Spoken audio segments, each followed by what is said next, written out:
Okay, so in how I dealt with it with my two boys, I was very careful in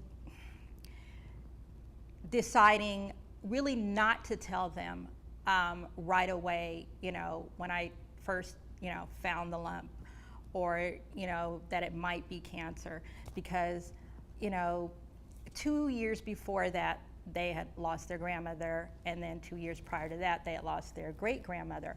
And so I didn't want them to immediately think, oh, now we're going to lose our mother.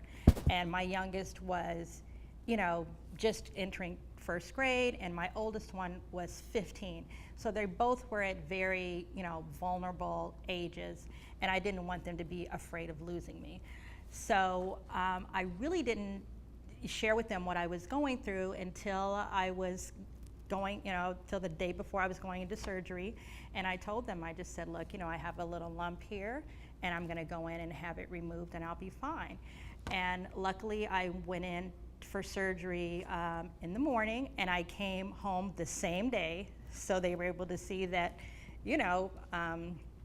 I left in the morning and came back that evening, and I was fine, and then I began to open up with them a little bit more. It was cancer, but the doctors were able to remove all of it, and now I'm fine, because I really didn't want them to go through that very, fearful, emotional journey. I kind of really wanted to soften it up for them, as much as possible. So, that was how I dealt with it. I think with kids, you have to tell them, what you feel that they can emotionally handle and what's, appropriate for their age. So all they really knew is, my mom had cancer and now she doesn't, and, and it's fine. They've seen the emotional ups and downs that I've gone through with the medication, and they know, like, did you take your vitamins today? But so they've been very sweet and very supportive, and they're the reason I move on every day. So at this point, I am in the process of writing a book because I really want to share my story and get it out there to inspire other women so that they won't be fearful and that they know that they can do it too.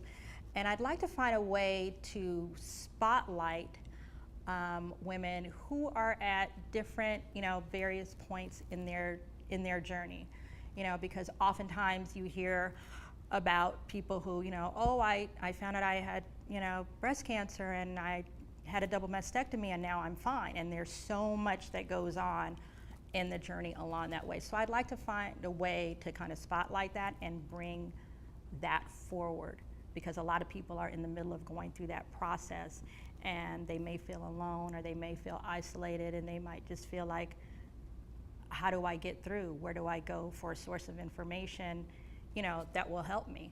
I mean, I remember Googling everything I could about breast cancer, and there's so much information, and it was so overwhelming that I would just, get nauseous and have to just shut down the computer because I was just so overwhelmed. It was just so much that I had to just stop reading and stop researching and just say, okay, you know what, I have to take it one day at a time, because, what applied to someone else is not necessarily going to apply to me, and every person's cancer is different, every person's journey is different.